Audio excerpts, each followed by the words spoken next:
नमस्कार दोस्तों, अगर आप पैसे कमाते हैं तो इसकी जानकारी आपको सरकार को देनी होगी।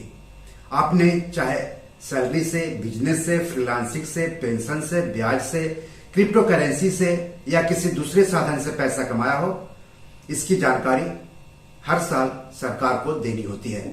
कमाई की जानकारी तो देनी ही होती है, साथ ही साथ आप जो खर्च करते हैं, आप जो पैसे निवेश करते हैं, उसकी भी जानकारी हर साल सरकार को देनी होती है। जी हाँ दोस्तों, इनकम टैक्स रिटर्न यानी ITR भरकर उसे इनकम टैक्स विभाग के पास निर्धारित समय के भीतर जमा करके सरकार को हम इन सब का ब्यौरा देते हैं। हम सबको ITR भरना चाहिए, इसके बहुत सारे फायदे भी हैं। वित्त वर्ष 2022-2023 में आपकी जो कमाई हुई है उसकी जानकारी सरकार को देने के लिए इनकम टैक्स रिटर्न यानी ITR, हिंदी में उसको आयकर विवरणी कहते हैं, को भर करके जमा करने का काम चल रहा है। मौजूदा नियम के मुताबिक 31 जुलाई तक आपको ITR भर करके जमा कर देना है।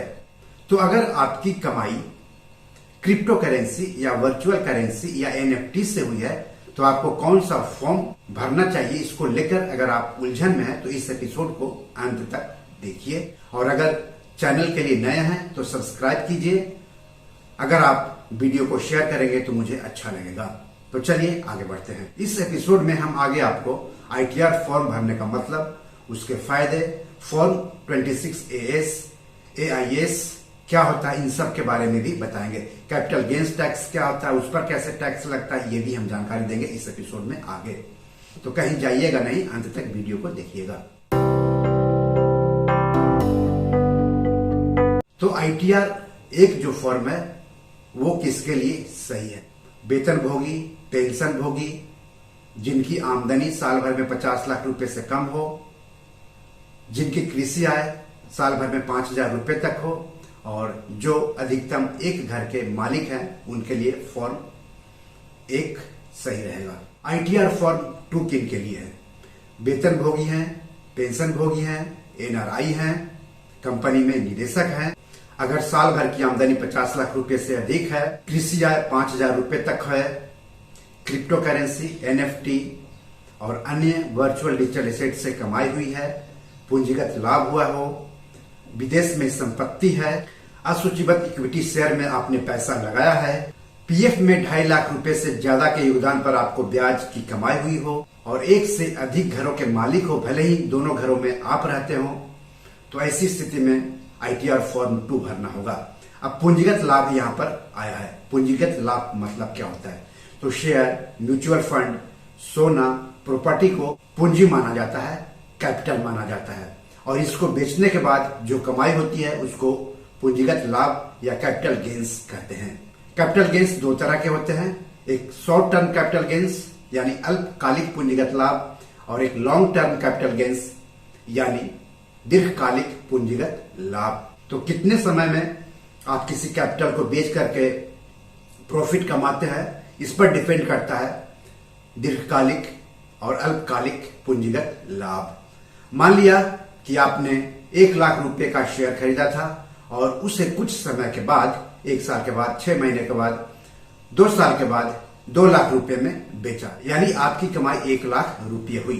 तो पूंजीगत लाभ 1 लाख रुपये हुआ आपको, और उस पर आपको टैक्स देना होगा अलग अलग नियमों के मुताबिक, कानून के मुताबिक। इनकम टैक्स भरना या ITR फाइल करना काफी मुश्किल काम भी होता है, काफी आसान काम भी होता है। अगर आप सब कुछ जानते हैं तो काफी आसान होगा आपके लिए, अगर आपकी जानकारी कम है या नहीं है तो मुश्किल होता है।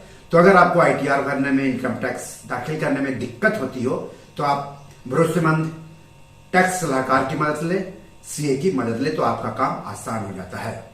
तो चलिए, ये तो हुआ फॉर्म 1 और फॉर्म 2 किसको भरना है उसकी बात। अब हम जानते हैं कि ITR फॉर्म 3 किसके लिए सही होगा।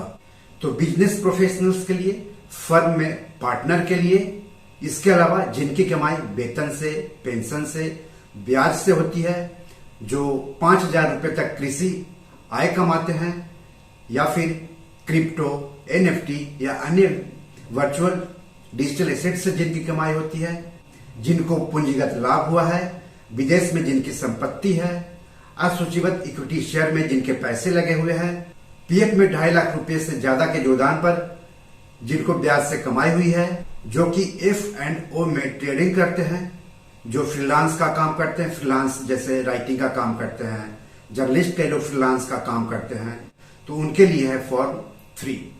अब यहां पर एक चर्चा आई है F&O ट्रेडिंग की।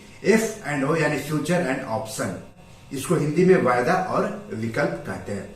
आमतौर पर जब शेयर मार्केट में आप पैसे लगाएंगे या फिर कमोडिटी मार्केट में आप पैसे लगाएंगे तो आपका सामना F&O ट्रेडिंग से होगी। तो F&O ट्रेडिंग से अगर आप कमाते हैं तो उसकी जानकारी आपको ITR फॉर्म में देनी होगी और ITR फॉर्म 3 इसके लिए सही फॉर्म है।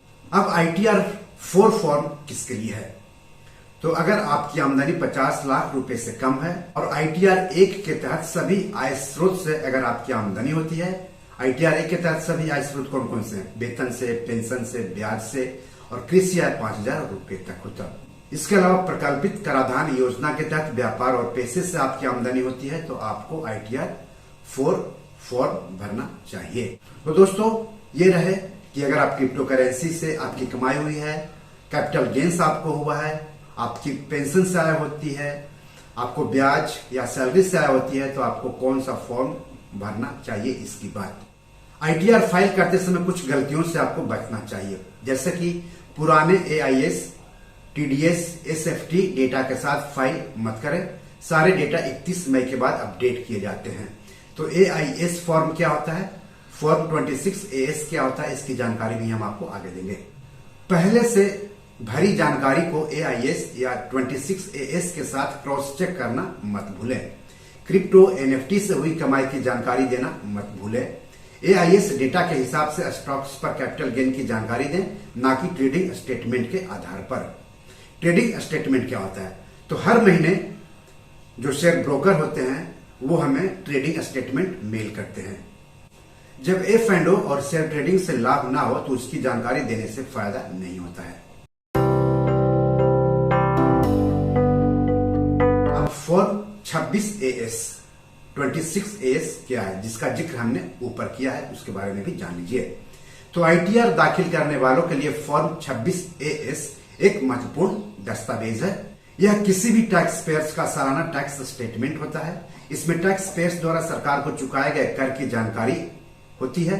टैक्स पेयर्स अपने पैन नंबर की मदद से इसे इनकम टैक्स विभाग की वेबसाइट से डाउनलोड कर सकते हैं, निकाल सकते हैं।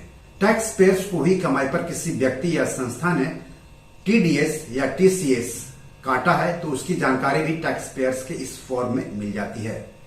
टैक्स पेयर्स अपनी आमदनी और टैक्स के बारे में इस फॉर्म की मदद से सही स्थिति जान सकता है। इसमें अगर टैक्स पेयर्स ने अधिक टैक्स चुका दिया है और वह उसका रिफंड फाइल करना चाहता है तो इस बारे में भी फॉर्म में जानकारी होती है। अगर टैक्स पेयर्स को किसी वित्त वर्ष में आयकर रिफंड मिला होता है तो इसमें उसका भी विवरण होता है। कर्मचारी को समय समय पर ट्रेसेस यानी कि TDS reconciliation analysis and correction enabling system की वेबसाइट पर फॉर्म 26AS चेक करने की जरूरत है। इसकी वेबसाइट है www.tdscpc.gov.in। अगर टैक्स पेयर्स के TDS से पैन नंबर जुड़ा हुआ है तो वह इस वेबसाइट पर टैक्स क्रेडिट स्टेटमेंट देख सकता है। अगर टैक्स पेयर्स कोई अचल संपत्ति बेच रहा है तो यह खरीदार की जिम्मेदारी है कि वह जमीन या घर की कीमत का एक हिस्सा टैक्स के रूप में काटे और उसे सरकार के पास जमा कराए। आपको इसके बदले वह एक रसीद देता है। यह विवरण भी टैक्स पेयर्स के फॉर्म 26AS में होता है। कैश डिपॉजिट, नकदी निकासी, चल अचल संपत्ति बिक्री, क्रेडिट कार्ड पेमेंट, शेयरों की खरीद, म्यूचुअल फंड्स, शेयर बायबैक, सामानों और सेवाओं के लिए कैश पेमेंट आदि की जानकारी, बैंक, म्यूचुअल फंड्स, बॉन्ड्स जारी करने वाली संस्थाओं, रजिस्ट्रार आदि से अधिक मूल्य के वित्तीय लेन देन की जानकारी आपको फॉर्म 26AS में मिलेगी। अब फॉर्म 26AS से फायदा क्या होता है? इससे ईमानदार टैक्स पेयर्स को फाइलिंग में आसानी होती है। रिटर्न फाइल करते समय जानकारी छिपाने वालों को ऐसा करने से रोका जा सकता है। इससे टैक्स पेयर अपने टैक्स की ठीक से गणना कर पाते हैं। इससे टैक्स प्रशासन में पारदर्शिता आती है और जवाबदेही बढ़ती है। अब AIS क्या होता है? एनुअल इंफॉर्मेशन सिस्टम यानी AIS एक व्यापक विवरण है जिसमें आपके द्वारा एक वित्तीय वर्ष के अंदर किए गए सभी वित्तीय लेन देन का विवरण होता है। AIS 2 भागों में होता है। इसके पहले भाग में सामान्य जानकारी होती है, जैसे आधार नंबर, पैन, करदाता का नाम, जन्मतिथि आदि, जबकि दूसरे भाग में आपके आय, निवेश और टैक्स से जुड़ी सारी जानकारी होती है।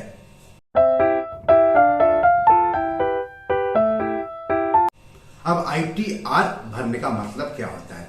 इनकम टैक्स रिटर्न यानी ITR भरने का मतलब सरकार को अपनी आमदनी, निवेश और खर्च की जानकारी देना होता है। आयकर रिटर्न भरने के बाद अगर आप पर टैक्स देनदारी बनती है तो आपको केंद्र सरकार को कर चुकाना पड़ता है। अगर आप इनकम टैक्स रिटर्न खुद भर रहे हैं तो आपको यह पता होना चाहिए कि कितनी सालाना आमदनी पर सरकार कितना टैक्स लेती है।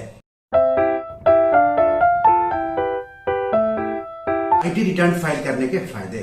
अगर आपने सरकार को अधिक टैक्स चुका दिया है तो आप ITR फाइल कर उसे रिफंड के रूप में वापस ले सकते हैं। बैंक से आसानी से लोन मिल जाता है। विदेश जाने के लिए वीजा लेने में मददगार साबित होता है ITR भरा हुआ फॉर्म। कारोबारी मौके दिलाने में भी मददगार होता है। अगर आप उद्यमी हैं, कोई उत्पाद बनाते हैं या कारोबारी हैं और सरकारी कंपनी को अपना प्रोडक्ट बेचना चाहते हैं तो आपके लिए ITR फाइल करना जरूरी है। समय पर रिटर्न फाइल किया तो जुर्माने से बचेंगे। तो इस तरह से आपने IT रिटर्न फाइल करने का मतलब समझा, आपने उसका फायदा जाना, साथ ही साथ आपने ये भी जाना कि आपको कौन सा रिटर्न फाइल करना है, कौन सा फॉर्म फाइल करना है। तो बी और मनी मैनेजर में आज इतना ही। धन्यवाद, नमस्कार।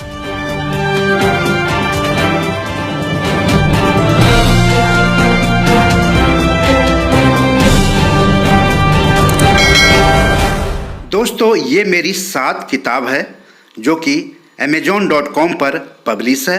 आप इसे डाउनलोड करके पढ़ सकते हैं। इन किताबों के लिंक्स इस वीडियो के डिस्क्रिप्शन में दिए हुए हैं। इन 7 किताबों में से 5 किताब मनी मैनेजमेंट पर है, यानी पैसा निवेश करके अधिक पैसा कैसे कमाएं पर आधारित है।